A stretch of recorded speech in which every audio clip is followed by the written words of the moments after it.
Hello, I'm Callie Plaguey for IGN. I'm here with Brendan Graber. How you doing? We are playing some Chibi-Robo. Chibi the Robo, the biggest Chibi-Robo, who's the smallest Chibi-Robo.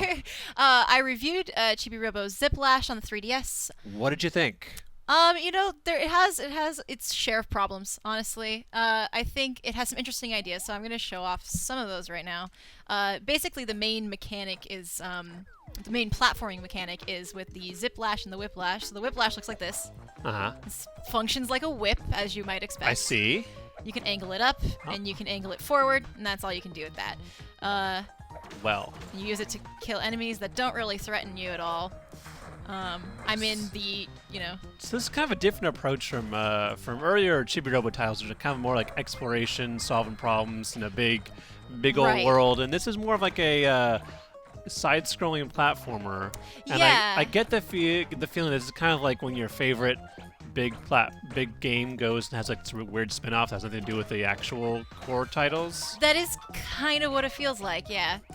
So I already got this collectible, but this is the Zip Lash, the titular Zip Lash. Wow. And this one can be angled in any direction, so it's a little different than the Whiplash, and it also can ricochet off of things. You have to collect like orbs every level to lengthen the Zip Lash. Uh-huh. So you spend a lot of the levels just kind of hitting things and hoping blue orbs come out, and you got to do that every single level.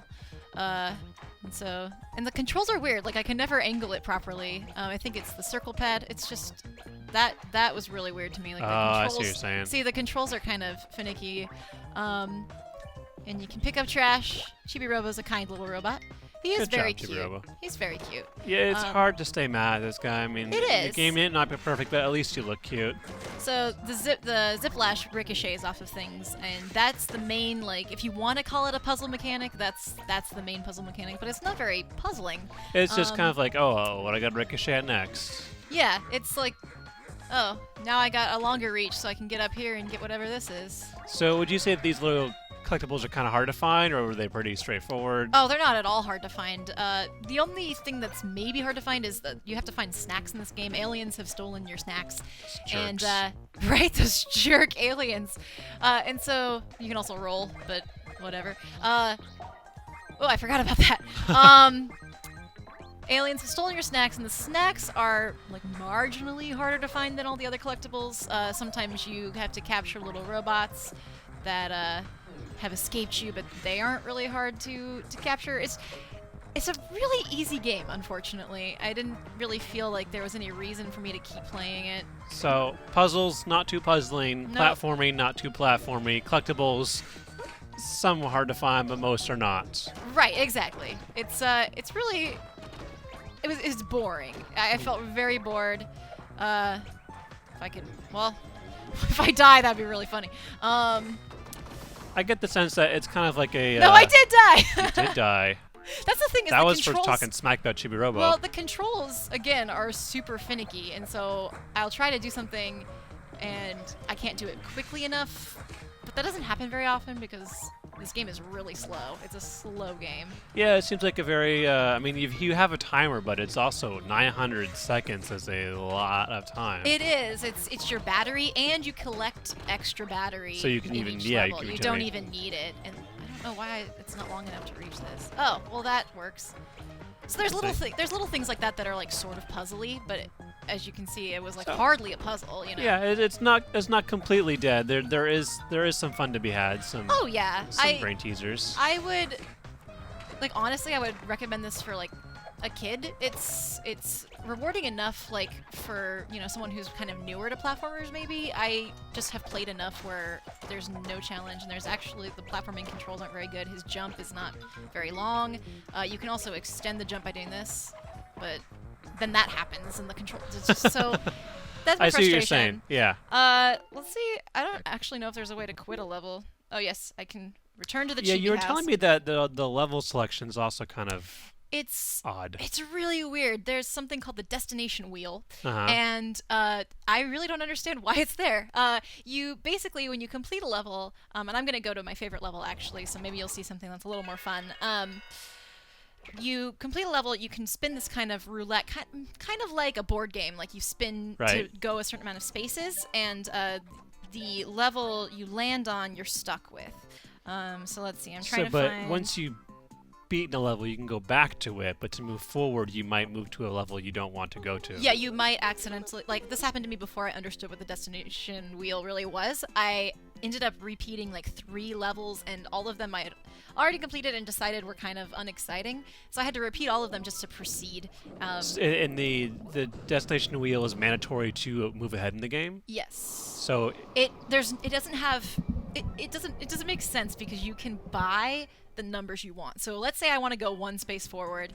I can buy 6 ones and put them all on the wheel and just inevitably get a 1. So there's literally no point to this wheel. I can buy them with coins, not with real money, I should clarify. I'm trying to think of that in like other terms. It's like Mario goes to the castle and Toad's like, oh, Princess is another castle. Do you want to go there? Actually, no, let's go back 5 levels. Exactly. It is a really strange decision. So this is the Adventures of Skaterbot. It's my favorite level because it's fast.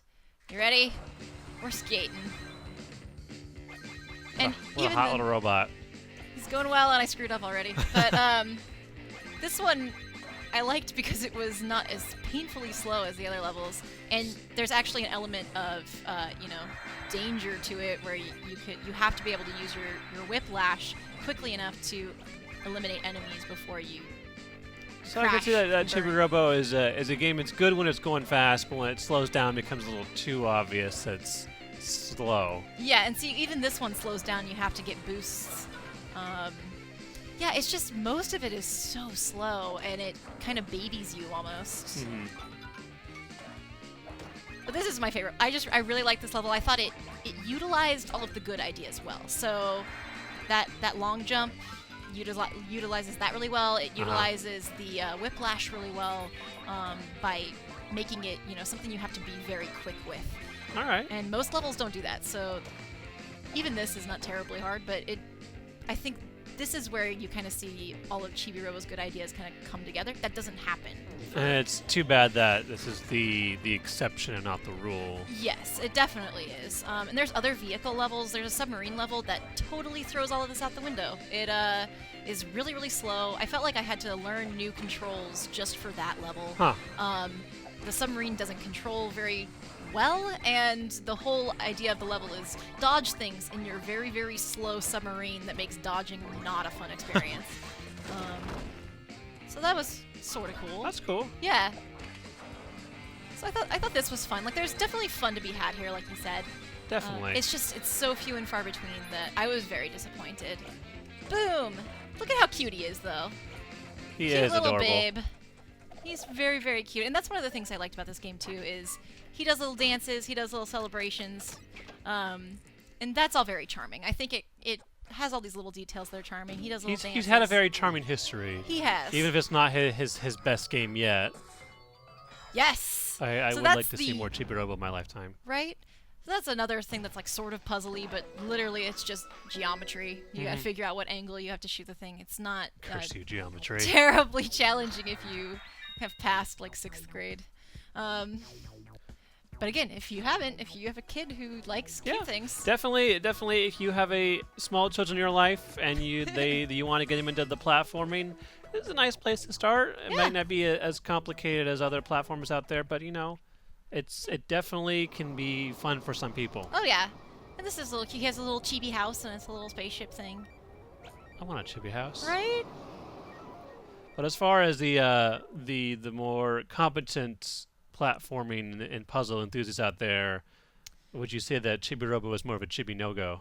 Oh, definitely. I wouldn't say it's like I don't regret playing the game. I think on our review scale, a bad game is something that you truly like regret playing. Yes. This is more something that was just very forgettable It was to me. passable. It functions. It's there. Yeah, it's just kind of It's there and you do things with And so because I'd already beaten that level, I didn't get the destination wheel. But for any levels you haven't beaten yet, which is kind of hard to show now, but you have to spin this wheel that has literally and no either purpose. buy your way into the next level or hope that you're going somewhere you want to go. Yeah, or else repeat a level that wasn't terribly exciting. Yeah. So it's unfortunate. He's very, very cute. This little guy's very sweet. His name's Telly. He has a cute little voice. See? Yeah, that's the Chibi-Robo voices I know and love. Yeah, so they kind of throw in those details, but overall, it's a very forgettable game. And It's what does the amiibo do with this game? It just unlocks like costumes and things. I think I didn't spend too much time experimenting because I didn't really have incentive to. Like that's the thing is it doesn't really give you the incentive. See how he's so cute though. It doesn't really give you the incentive to search for the collectibles, even though some things are cute with the collectible. There's a little plane that you find snacks for, and that's very cute. But it doesn't compel me to do any of that. Right. It's more like the completionist in me that's already so used to being a completionist. So. All right. Well, yeah, final thoughts. Final thoughts. I think it's cute. It's charming. I don't hate it. Like I don't completely think it was. It just has a lot of thing problems. Ever. It's just it has these good ideas and it doesn't carry them through all the way. It doesn't do enough with them, and that's the disappointing part. I think the zip lash is a really cool idea for platforming, but the platforming is really weak. So you just say, I'm not mad at you, Chibi-Robo. I'm disappointed. Just disappointed. And yeah, but anyway, for all things Chibi-Robo and 3DS, you're in the right place. IGN.